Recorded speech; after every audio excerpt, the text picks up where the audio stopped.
Salve tchutchucos, tchutchucas, tudo bom? Professor Augusto falando, trazendo aqui então a continuidade dos nossos estudos da história geral e, em especial, estamos ainda trabalhando a Idade Moderna. Nessa aula de hoje, tchutchucos, eu trouxe um duplo conteúdo. Eu trouxe um duplo conteúdo para a gente avançar nesse estudo da primeira parte da Idade Moderna, que é a época chamada de período da transição. E agora eu tenho que mostrar para vocês a vertente econômica e a vertente política desse período. O que seriam? O mercantilismo, essa é a vertente econômica, e o absolutismo, no caso eu vou fazer uma introdução para mostrar a vertente política, tá? Então tudo isso, tchutchucos, a gente tem que colocar na ordem do dia para entender da seguinte maneira. O que está sendo tratado desde há um bom tempo é essa época de transição da Idade Média para a Idade Moderna e basicamente nos remete à construção da modernidade. O que a gente já viu? A gente já viu o renascimento cultural, que é típico quando a gente fala de transição mesmo. Vimos em seguida as reformas religiosas, mais um passo para a gente avançar nessa construção da modernidade. E agora a gente vai adiantar mais ainda essa construção do que a gente chama de Idade Moderna, trabalhando esses assuntos que eu acabei de comentar, o mercantilismo e o absolutismo. Lembrando que o absolutismo aqui no caso é uma introdução, tá bom? Então, para que vocês estejam a par do que eu vou trabalhar, abram lá na página 18 e venham comigo. Tchutchucos, eu vou começar a trabalhar o mercantilismo, poderia começar com o absolutismo, mas mais para que vocês peguem o fio da meada de que o grande contexto em que acontece o mercantilismo é justamente essa época em que nós vamos ter o chamado processo de transição e, ao mesmo tempo, a construção de uma nova identidade moderna a partir das grandes navegações e a organização política, que nada mais foi do que uma evolução da formação das monarquias nacionais. Então, de cara, olha só o contexto que vocês têm que ter em mente. O primeiro contexto para entender o que foi o mercantilismo, a vertente econômica da Idade Moderna, é justamente o desenvolvimento comercial pelo qual a Europa estava passando. Tem a ver com o quê? Tem a ver com as grandes navegações e tem a ver com uma das consequências das grandes navegações, que é a chamada Revolução dos Preços. Lembra? Então vem cá. Revolução dos Preços, tchutchucos, foi um episódio único que aconteceu na Europa nesse momento das grandes navegações e tem toda a relação com o afluxo de metais preciosos que vinham das Américas para a Europa, trazidos, lógico, pelos galeões espanhóis. E o que gerou a Revolução dos Preços? Gerou, e é significativo, é sinônimo da Revolução dos Preços, a inflação, gerou também a competição mercadológica. Então, nisso, o que a gente vai perceber? A gente vai perceber que a atividade comercial ela passa a se desenvolver, ela passa a se consolidar como a atividade econômica da maior parte dos países europeus nesse momento. Tá legal? Outro ponto, outro contexto. O mercantilismo, vertente econômica da Idade Moderna, está totalmente associado às rivalidades europeias. E aqui no caso eu coloquei no singular porque a grande rivalidade, lógico, era a rivalidade econômica. Havia uma disputa por parte dos países europeus quanto à hegemonia comercial ou, pelo menos, tentar participar das atividades comerciais e, de certa maneira, bastante contundente era a procura por metais preciosos.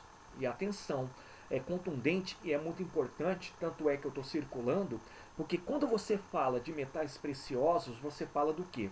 Daqueles metais, o ouro e a prata, que são muito importantes para a confecção de moedas e, por consequência, são importantes para a atividade comercial. Tá legal? Então muitas nações começaram a disputar espaços em que pudessem obter metais preciosos. E quais seriam esses espaços? Seriam, por exemplo, as minas na Europa, de muita importância as colônias europeias, de importância também o comércio oriental, né, os mercados orientais. Então é um contexto importante para que vocês percebam o porquê do mercantilismo ter nascido nesse momento e ter se desenvolvido ao longo da Idade Moderna. Ok? Mais um contexto? Vamos lá. Tchutchucos, novas áreas de exploração, que são as colônias americanas, e de certa maneira acabam se tornando as áreas prioritárias para a obtenção, como eu comentei agora há pouco, não só de metais preciosos, mas também de riquezas. Riquezas que seriam o quê? Produtos tropicais, ou seriam também os produtos da terra, como eram chamados.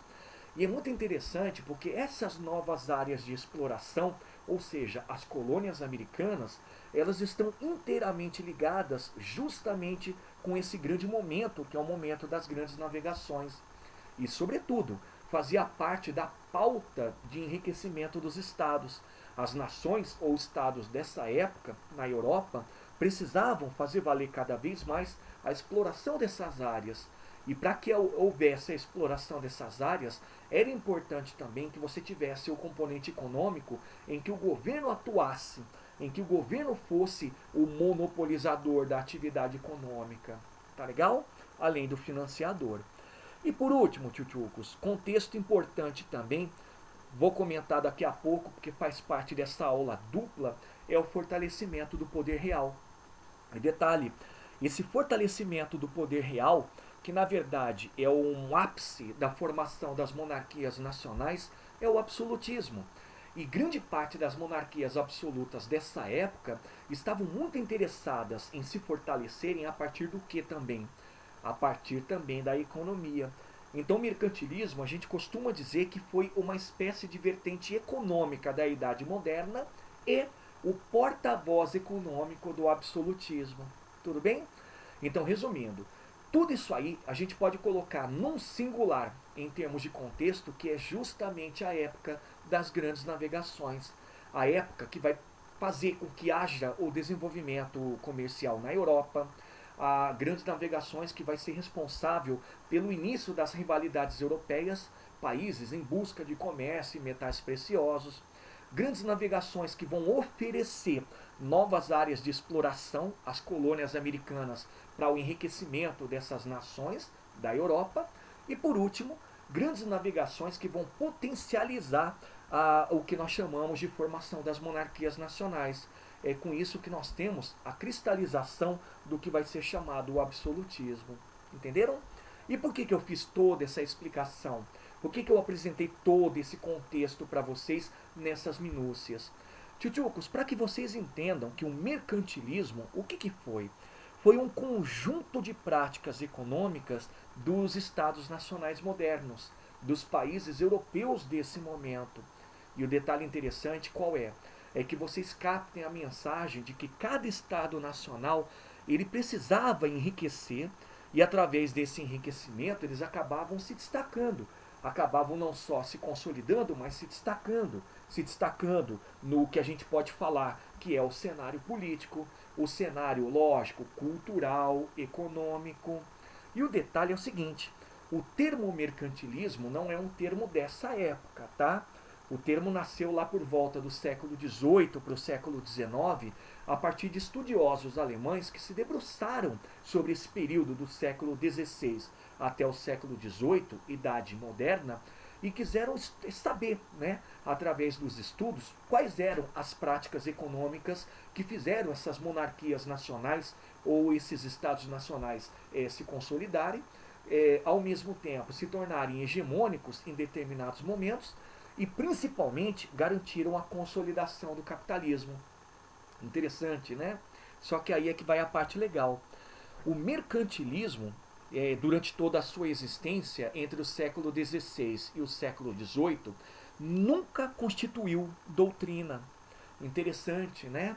Nunca constituiu doutrina porque não era científico, não era respaldado, não era estudado, a não ser a partir do século XVIII e XIX, por pessoas que naquele contexto, que é o contexto do liberalismo, já da Revolução Industrial, estavam querendo entender o que era o funcionamento da economia desse momento.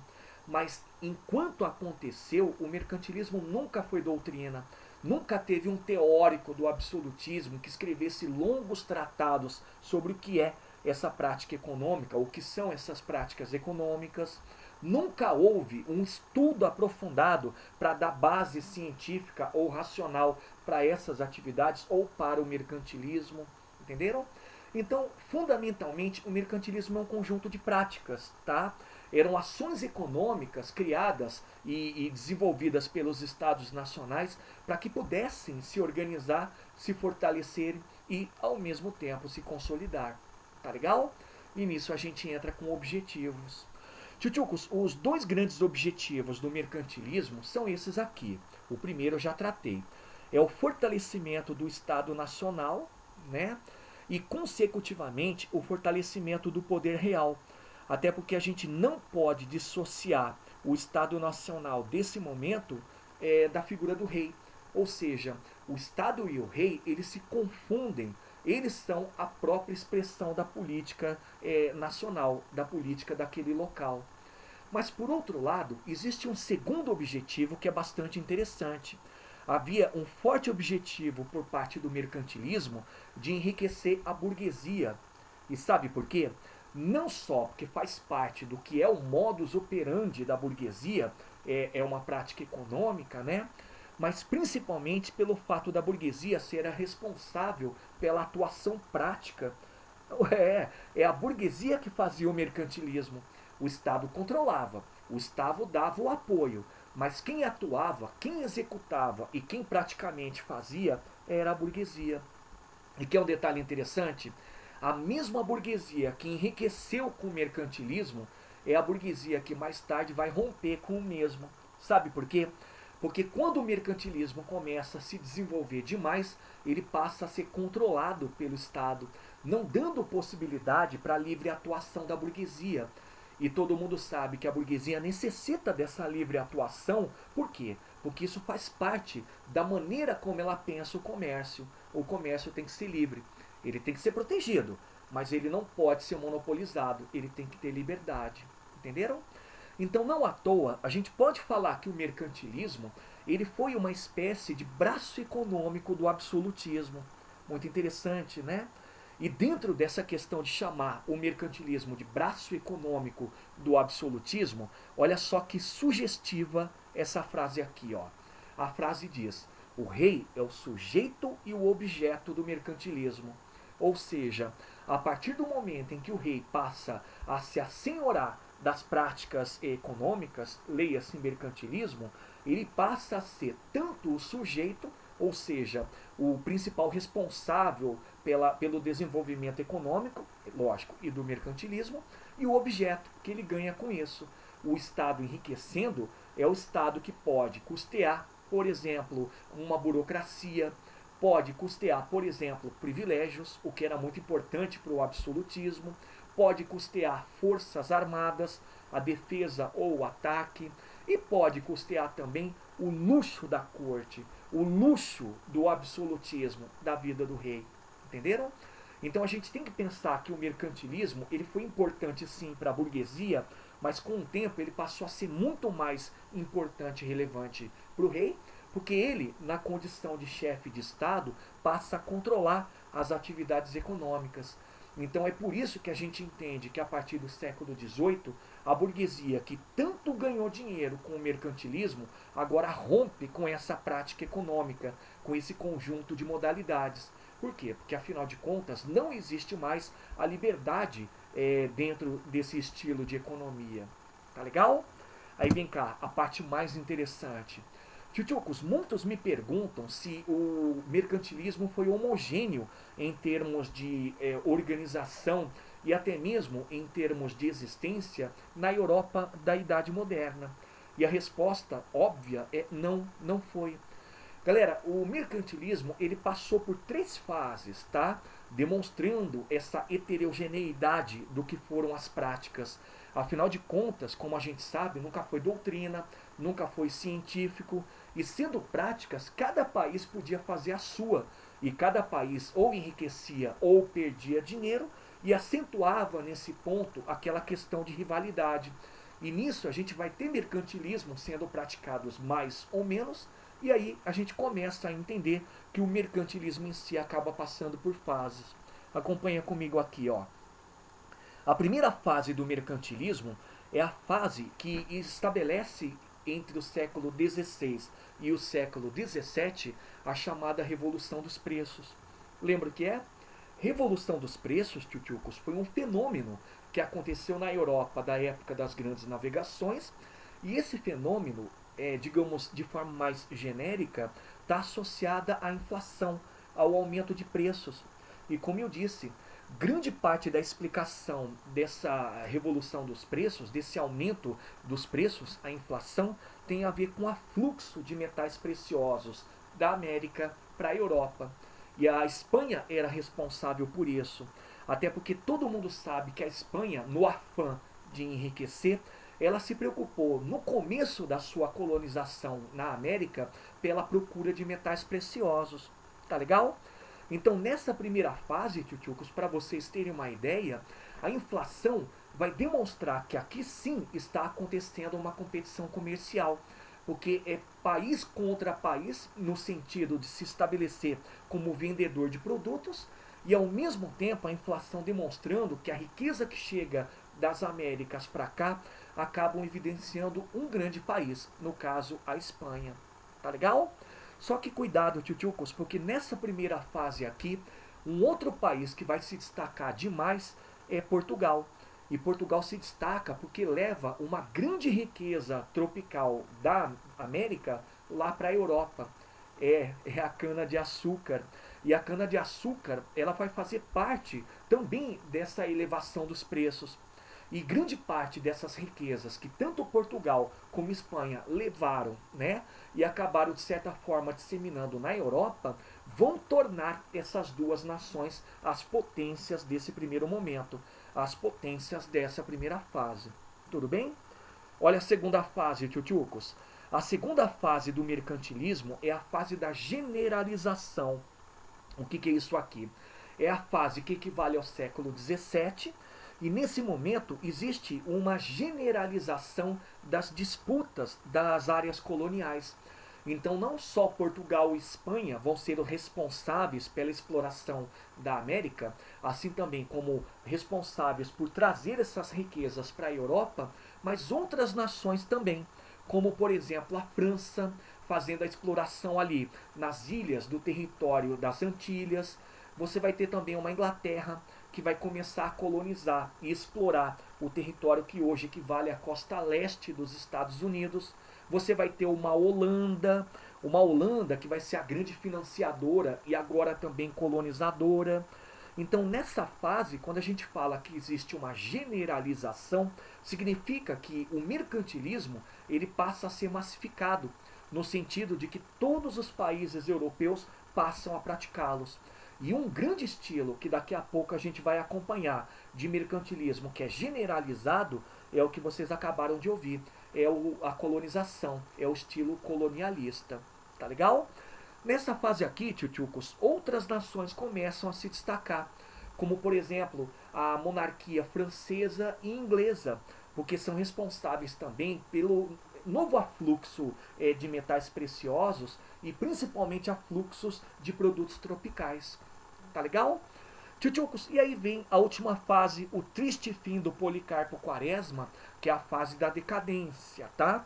É a fase que equivale ao século XVIII, o último momento, não só da Idade Moderna, mas também das práticas mercantilistas. E aqui o que vai acontecer? Novas áreas de exploração de ouro, prata e diamante começam a se configurar no continente europeu. E a partir desse momento acontece uma coisa inusitada. Você vai ter uma fuga, olha que legal, de mão de obra da Europa para as Américas. E nessa fuga, tchutchucos, o que vai acontecer? Esse fluxo migratório vai tirar a mão de obra da Europa e nisso você vai ter um problema de falta de produção. Interessante, né?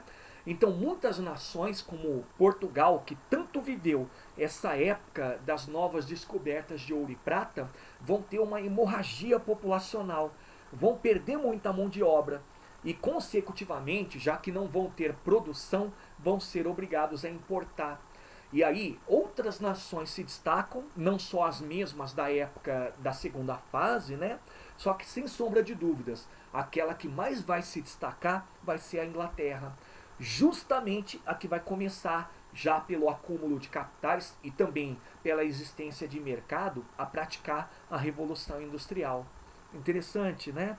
Então, nesse momento, a gente vai ter uma decadência por conta dessa fuga, dessa hemorragia de mão de obra, a quebra geral de algumas economias e, consequentemente, essas economias são obrigadas a importar, enriquecendo outros países, e os países que enriquecem, aí eu cito mais uma vez a Inglaterra, passam a praticar a Revolução Industrial. Então, nesse momento, a gente tem a morte do mercantilismo. E no lugar do mercantilismo, nós vamos ter o nascedouro do sistema capitalista industrial. Tá legal? E nesse momento todo, tchutchucos, nessa época toda de mercantilismo, entre o século XVI e o século XVIII, guardem sempre, quem mais se beneficiava, ao invés da gente ficar falando de países, era o Estado Nacional, era o absolutismo. Ok? Tchutchucos, agora a gente vai para a parte mais importante da aula. É trabalhar com vocês o que nós chamamos ou de princípios ou pura e simplesmente de atividades mercantilistas. Eu vou apresentar a vocês, tchutchucos, os 5 princípios essenciais do mercantilismo e, logicamente, as 5 atividades mercantilistas que as nações praticavam nesse momento da Idade Moderna. Mas antes, 2 observações. Primeira observação, tchutchucos, não existe homogeneidade nesses princípios. Ou seja, não significa que quando você fala de um metalismo, por exemplo, todos os países tivessem praticado o metalismo e praticado da mesma forma. Entenderam? Balança comercial favorável, mesma coisa. Eu não posso falar que todos os países europeus desse momento praticavam a balança comercial favorável e se praticavam, não praticavam da mesma forma. Então, legal é guardar que os princípios mercantilistas ou as práticas mercantilistas, elas não são homogêneas.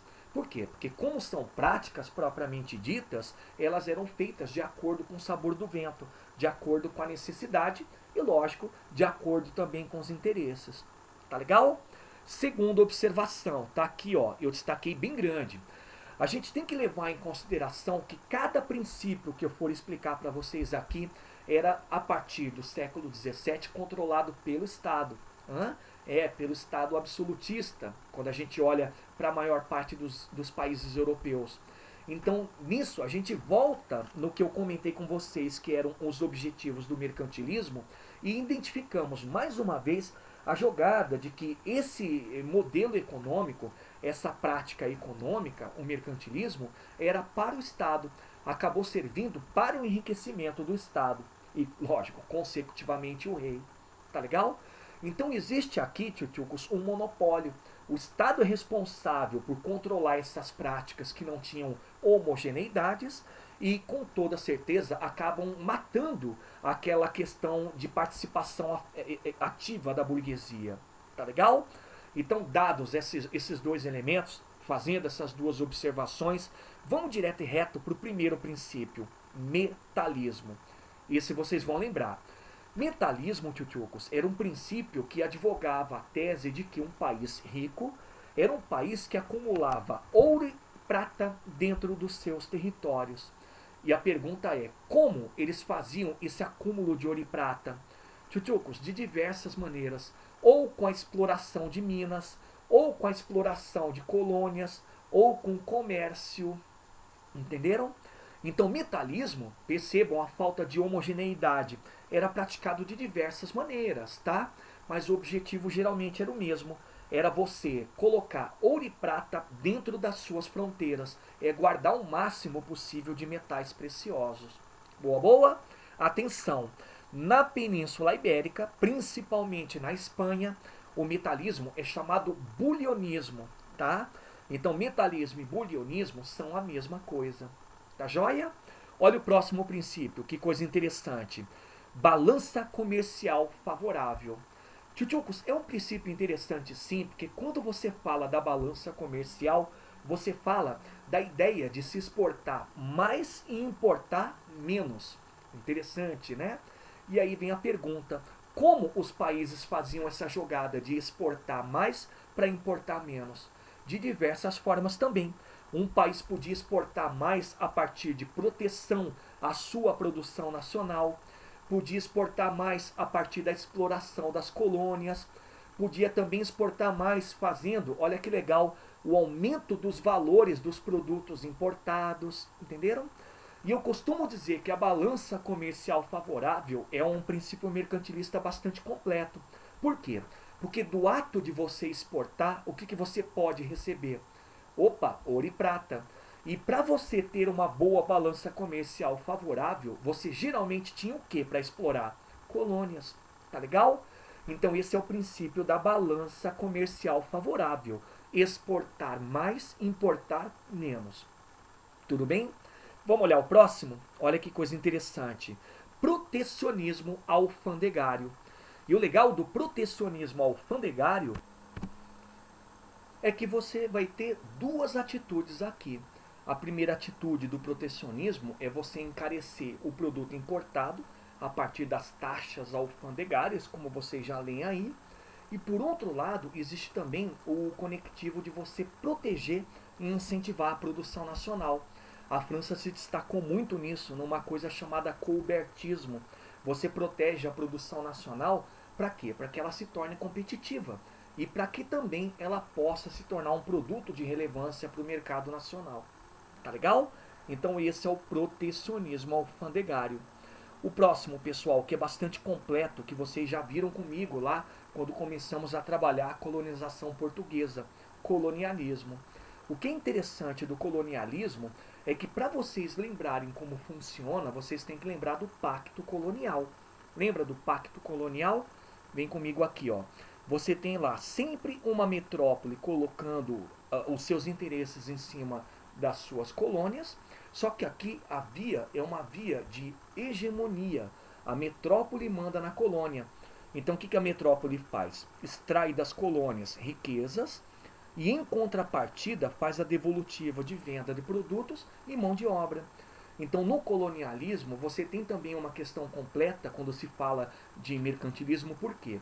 Porque você pode tirar riquezas como o metalismo, né, metais preciosos, você pode fazer uma balança comercial vendendo produtos para lá, você pode estabelecer um protecionismo alfandegário, obrigando os colonos a comprarem somente produtos metropolitanos. Colônia, né, no caso, era um local de apenso econômico. E, sobretudo, entender que dentro desse pacto colonial você tem um estanco. O que é o estanco? O estanco é esse dirigismo estatal, a metrópole coordenando todas as atividades coloniais. Tudo bem? E para finalizar, tchutchucos, olha que coisa interessante. Uma modalidade que eu coloquei aqui a mais, por quê? Porque ela fez parte de algumas nações, como por exemplo Inglaterra, França e Holanda. É a pirataria. E o interessante da pirataria é que ela tem que ser compreendida da seguinte maneira. A pirataria oficialmente não existe, tá? Porque ela não é oficial. Entenderam a jogada? Então o correto seria corsarismo. O que é o corsarismo? Que a gente vai falar que é a pirataria, que geralmente aparece até numa prova. É quando você legaliza a atividade de assalto a embarcações inimigas. Lógico, financiando piratas, né? Por isso muitos falam da pirataria. E o corsarismo, dentro dessa legalização ao assalto, né, ao roubo de embarcações inimigas, era uma forma também de enriquecimento. Pensa assim, ó, a maior nação pirata que tivemos nesse momento foi a nação inglesa. Inclusive, a rainha Elizabeth utilizava muito essa prática, o corsarismo, como forma não só de quebrar a Espanha, inimiga direta em termos políticos e econômicos da Inglaterra, mas ao mesmo tempo como forma de enriquecer, como? Pegando ouro e prata que vinham das Américas para a Europa. Tá legal? Então o correto é corsarismo, tá? Mas a gente vai chamar de pirataria porque geralmente aparece assim na prova. Mas entendam que o corsarismo é uma oficialização da pirataria. É quando o Estado passa a financiar essa atividade que antes era ilegal.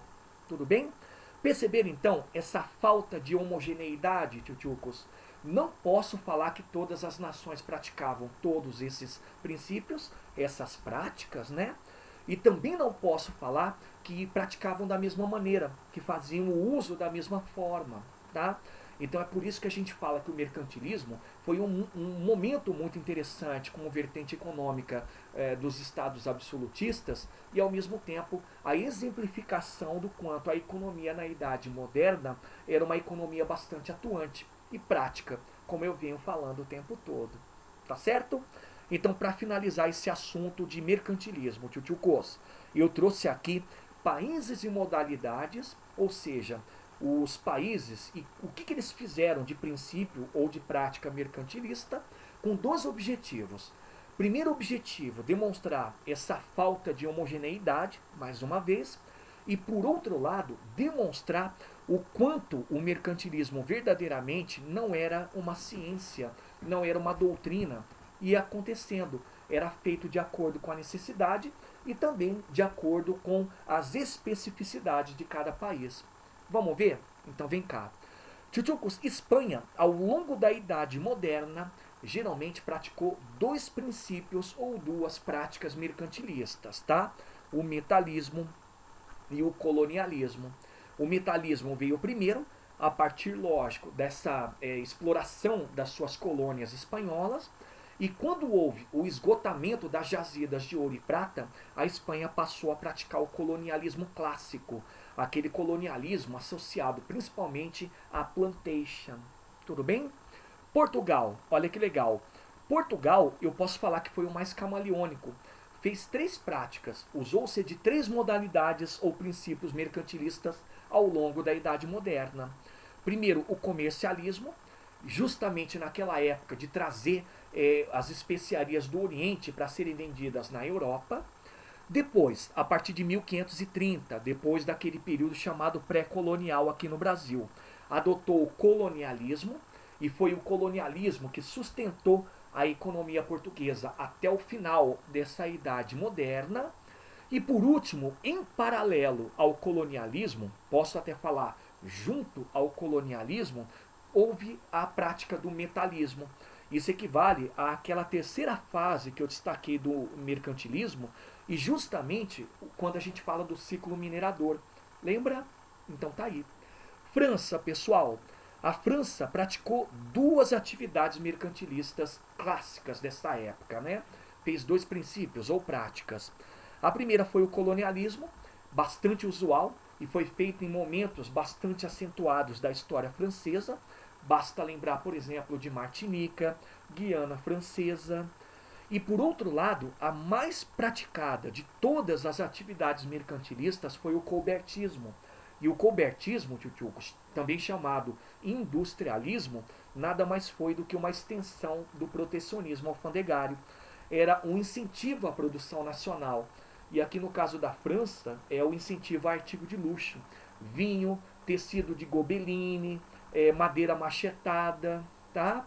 Agora, atenção.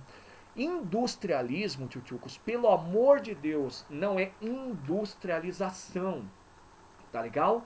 Esse industrialismo aqui no caso significa a produção sistemática, tá? O cobertismo era isso. Você tinha que incentivar a produção sistemática de produto nacional para ser vendido, ok?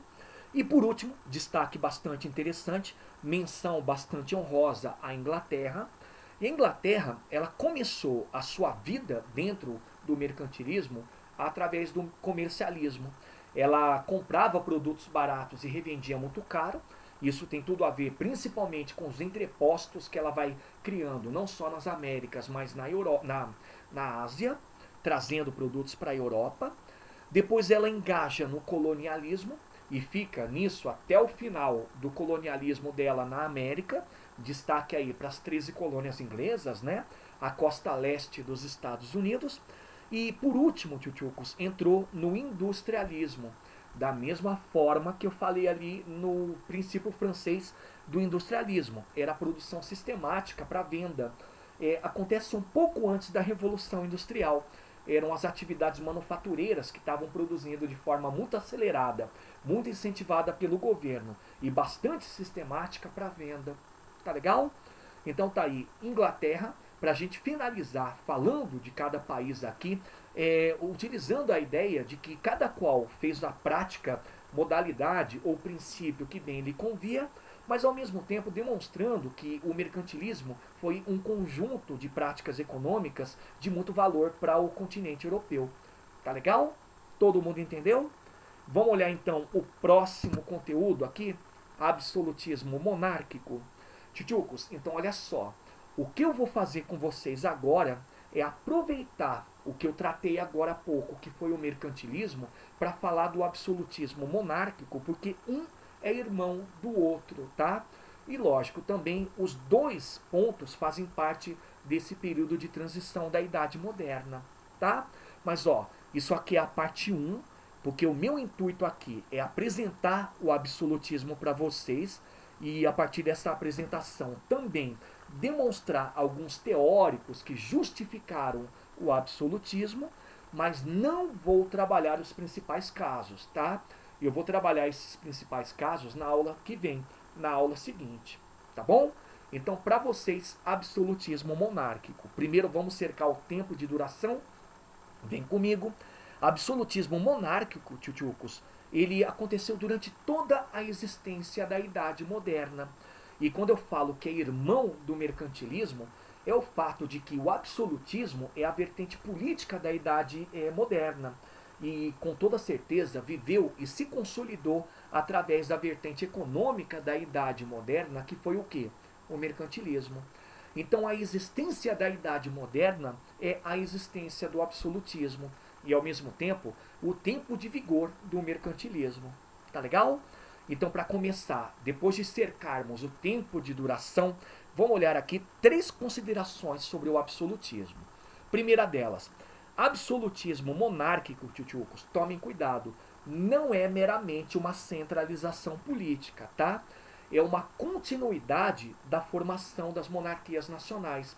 Ou seja, é um Estado nacional, como outro qualquer centralizado, mas potencializado. Ou seja, é cristalizado na figura de um rei que controla tudo dentro do país, concentra todos os poderes. Tá legal? Então, quando a gente começou a acompanhar a formação das monarquias nacionais lá na Baixa Idade Média, a gente acompanhou a centralização. Lembram disso? Aconteceu em Portugal, na França, na Inglaterra. Galera, só que agora, na Idade Moderna, a gente vai ter o ápice, tá? Essa continuidade é justamente você alavancar o poder real. É você colocar todos os poderes na mão desse indivíduo.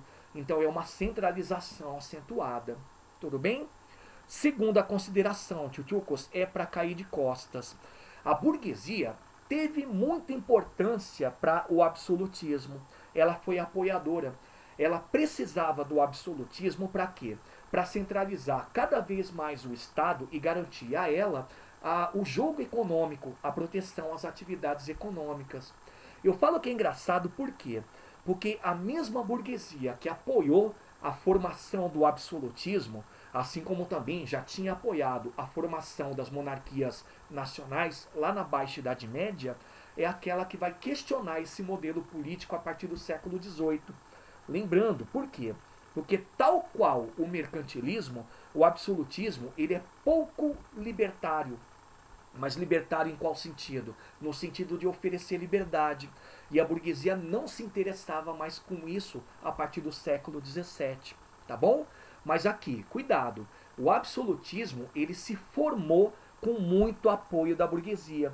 E a burguesia precisava desse estilo de política para poder proteger aquilo que para ela é o bem mais precioso, é a atividade econômica. Tudo bem? E aí vem aquilo que eu sempre falei lá atrás, na aula de mercantilismo. Última consideração. O absolutismo é uma expressão do mercantilismo, é uma vertente política do mercantilismo e da Idade Moderna. Então a gente fala que são irmãos por conta disso. O absolutismo viveu para e com o mercantilismo e o mercantilismo idem para e com o absolutismo. Entenderam? Agora, vem cá. Tchutchukos, eu posso afirmar que todas as nações da Europa foram no começo absolutistas? Posso, em maior ou em menor grau, tá? Mas o que eu não posso falar é que todas as nações mantiveram esse absolutismo funcionando até o século XVIII. A gente vai estudar um tema que é chamado Revoluções Inglesas e lá vocês vão perceber que a burguesia na Inglaterra é a primeira a romper com o absolutismo, e a gente vai acompanhar também a formação de um primeiro país que não é mais absolutista a partir do momento de uma renovação, tá bom? Então tomem cuidado, porque num determinado momento os países, a partir principalmente do século XVII, vão deixando de se tornar absolutistas. E por conta de quem? Por conta da burguesia, a mesma que havia apoiado essa continuidade da centralização política. Tudo bem? Vamos aos os apoios, que na verdade eu estou retomando como assunto da formação das monarquias nacionais. Então vem cá. Tchutchukos, primeiro apoio que o absolutismo recebeu, e foi só no começo, era o apoio burguês, como vocês já sabem, porque a burguesia precisava da proteção econômica e precisava também acabar com aqueles particularismos a partir da centralização econômica e monetária, tá? Só que, como eu disse, a burguesia depois rompe, entenderam? Então o absolutismo ele passa a se apoiar muito num segundo tipo de setor social, que também apoiava o absolutismo por necessidade, é a nobreza. Então não à toa eu posso afirmar que o absolutismo ele foi muito mais nobre do que foi burguês, entenderam? A burguesia apoiou no começo, mas depois se distanciou, mas a nobreza apoiou no começo e foi até o final. Então, o absolutismo, ele é uma versão nobiliárquica de poder, tá? E olha só que coisa interessante. A nobreza apoiou o absolutismo desde sempre, primeiro para a contenção de revoltas. Grande parte dessas revoltas tem relação, como a gente viu, com aqueles problemas do final da Idade Média, tá?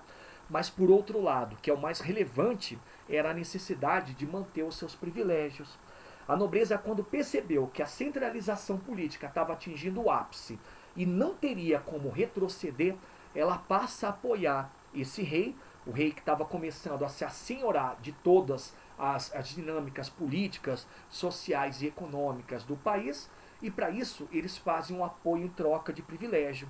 E quais seriam esses privilégios? Seria o não pagamento de impostos, seria a manutenção da propriedade rural, o latifúndio, a terra, seria também o recebimento de uma mesada, ó, o nobre recebia uma espécie de mesada para sobreviver, entenderam? E é nisso que a gente chega naquilo que eu queria parar para analisar com vocês. Se o absolutismo é mais nobiliárquico do que burguês, ou seja, é mais ligado à nobreza do que à burguesia, vocês hão de concordar comigo que ele é muito mais conservador, não é? Então olha só nessas características aqui. Eu posso resumir que todos os países que adotaram o absolutismo, na verdade, adotaram uma coisa chamada antigo regime. O que é isso aí? É um semifeudalismo, ou seja, eram nações que se mantinham ainda muito presas a tradições da época medieval, ao feudalismo, mas estavam inseridas no contexto moderno, também respirando algumas coisas típicas da modernidade. E sabe por quê? Porque ao adotar práticas da época medieval, práticas ditas conservadoras, elas estavam se protegendo. O rei estava se garantindo no poder e, ao mesmo tempo, garantindo o apoio exclusivo e sempre constante da nobreza. Tá bom?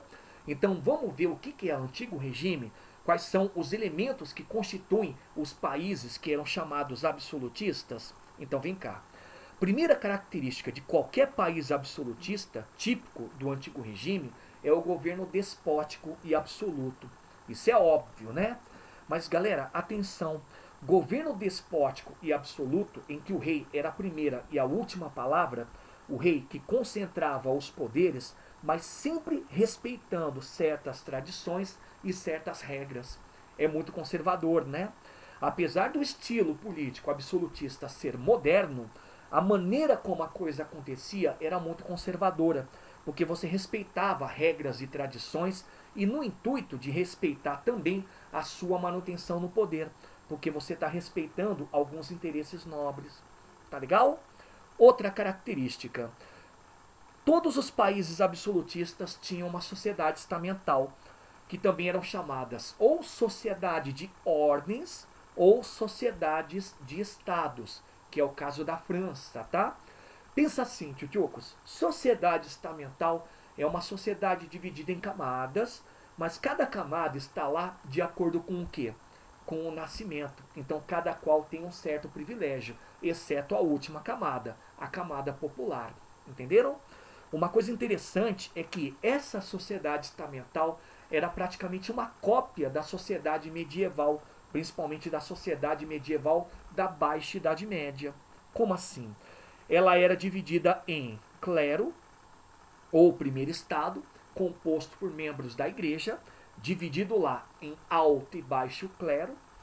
Tinha depois a nobreza, nem preciso falar que era composto pelo nobre, né, ou pelos nobres, divididos em nobres, togados e nobres. Olha que legal, de sangue. Os de sangue são os tradicionais. Os togados são aqueles burgueses que conseguiam comprar o título de nobreza. Então a gente percebe que nessa sociedade estamental tem um certo mobilismo, né?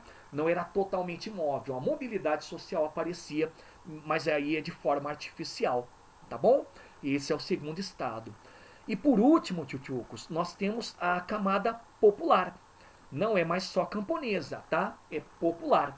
Também chamada terceiro estado, no caso da França. E quem que é essa camada popular? É a camada mais heterogênea. É a camada onde você tem o comerciante burguês, você tem o camponês, você tem o artesão, tá legal? E é justamente por conta dessa manutenção da estamentalidade que a gente vai perceber também que com o tempo a burguesia rompe com o absolutismo. Porque afinal de contas, esse tipo de sociedade era um tipo de sociedade conservadora. Não permitia muita liberdade, ou praticamente nenhuma. Tá bom? Avança lá. Terceira característica do que a gente chama de antigo regime, economia mercantilista, que vocês já conhecem. Economia essa, cuidado, sempre controlada pelo Estado. Boa, boa? E para finalizar, tchutchucos, a última característica de qualquer país absolutista ou típico do antigo regime é o forte apelo religioso. Geralmente tendo uma religião controladora, mas na verdade essa religião controladora era controlada por sua vez pelo Estado e sem liberdade religiosa nenhuma, inclusive até promovendo perseguições em cima daqueles que não compactuavam com a religião oficial. Então o apelo religioso ele é interessante por quê? Porque vocês vão ter uma religião que se apoia, que se escora na política, é comandado pelo dono do poder, que é o rei, e faz isso para se manter junto ao que a gente chama de mainstream, ou seja, junto ao que a gente tem aí de ordenação política, tá? Mas coloquem, sempre de forma intolerante, sempre praticando perseguições contra aqueles que eram ou contra o absolutismo ou principalmente contra a religião oficial. Tá certo? Pegaram? Então vamos para a última parte da aula, tchutchucos, que é de falar sobre os teóricos do absolutismo. E lógico, é importante que antes compreendamos que nessa época as monarquias absolutas tivessem respaldos teóricos para justificarem-se no poder. Então entra em cena aqui esses teóricos do absolutismo, que nada mais são do que o quê? Do que marqueteiros do antigo regime. São os justificadores do poder absoluto. Tá legal? Quem são, tchutchucos? Os que eu vou apresentar a vocês são intelectuais e filósofos, alguns inclusive filósofos que trabalharam na época do Renascimento, e todos eles estavam sim desenvolvendo essas teorias para que houvesse o amparo teórico ao absolutismo e, logicamente, a todas as estruturas que compunham esse tipo de poder.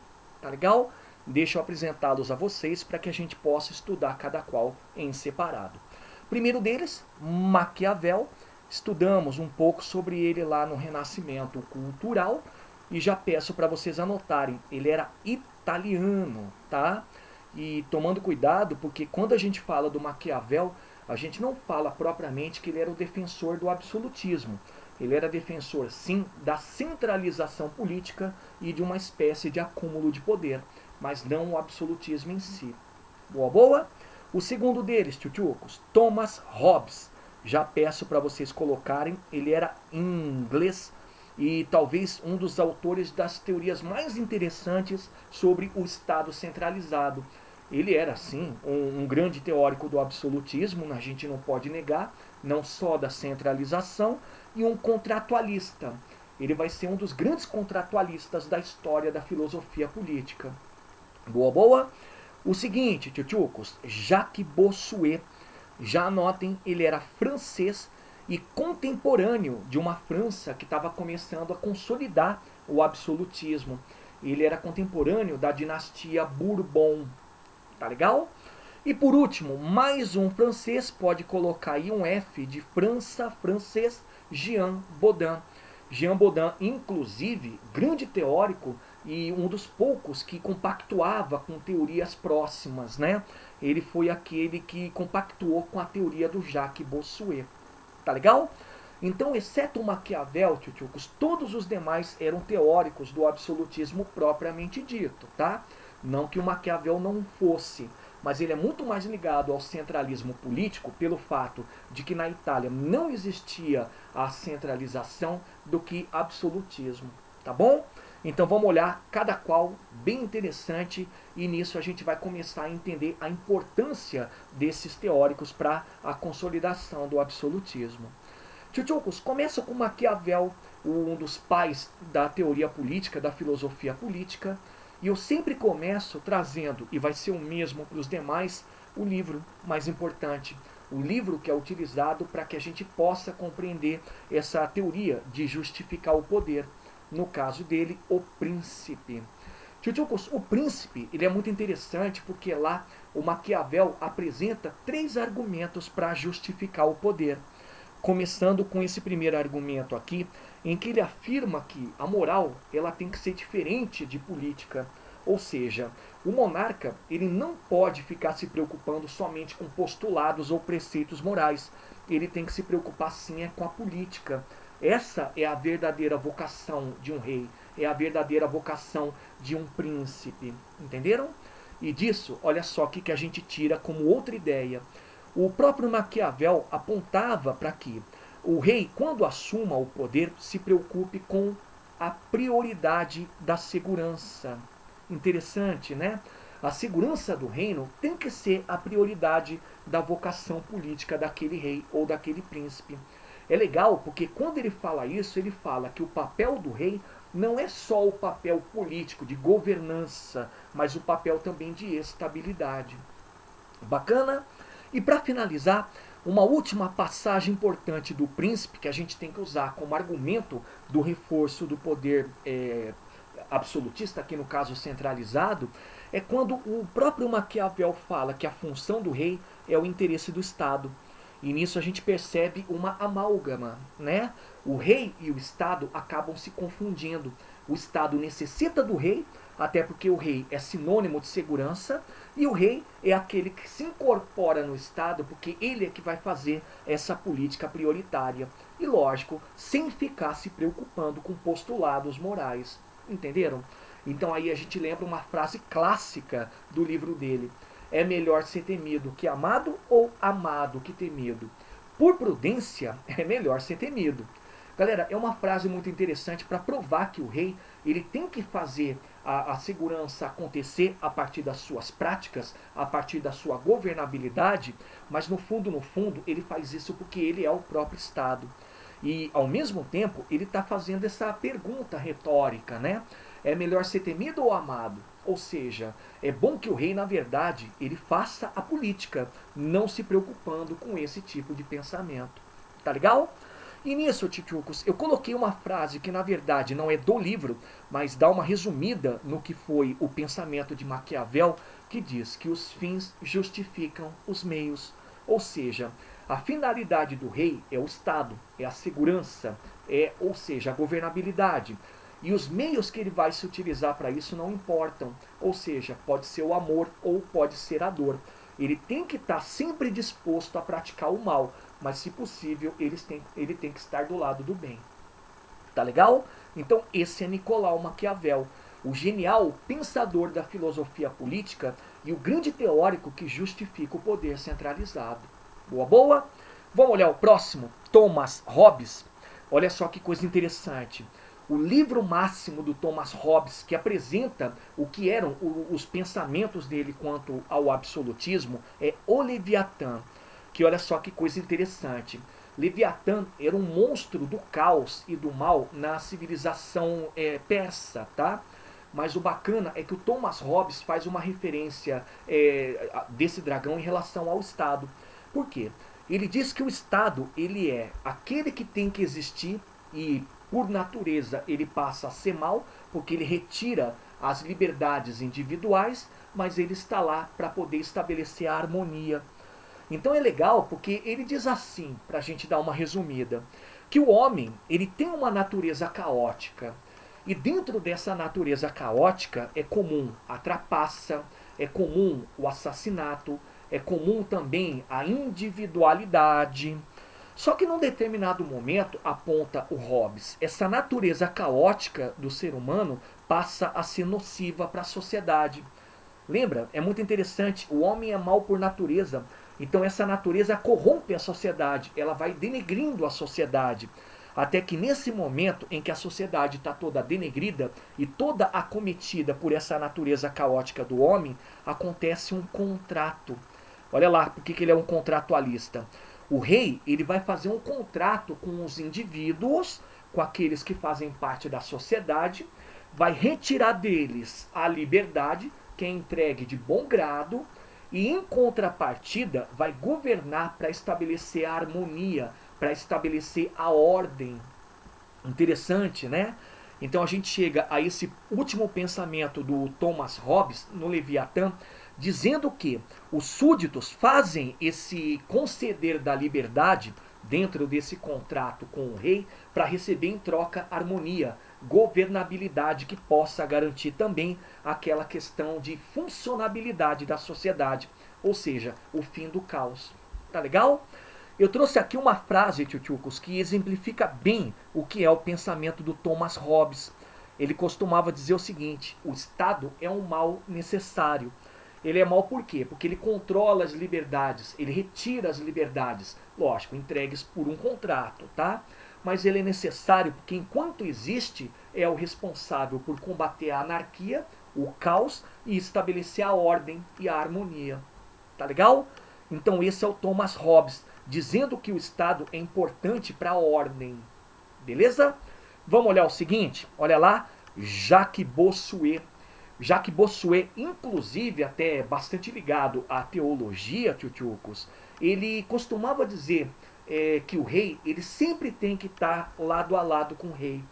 E num livro chamado A Política Segundo as Sagradas Escrituras, ou A Política Segundo a Bíblia, ele costumava dizer, inclusive, que o rei é representante de Deus na terra.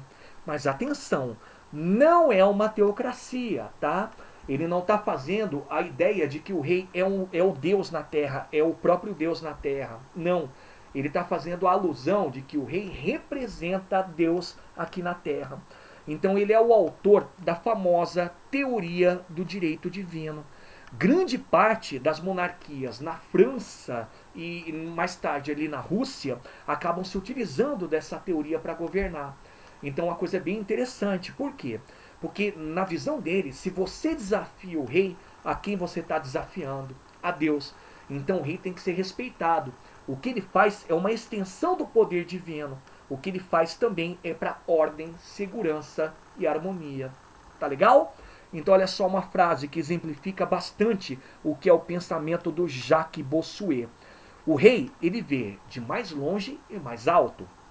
Ou seja, ele está muito mais próximo de Deus do que daquilo que é profano. Ele é um representante de Deus. Ele está longe porque está sempre do alto. E do alto ele consegue estabelecer aquilo que é o mais importante: ordem, governabilidade, segurança e harmonia. Tá legal?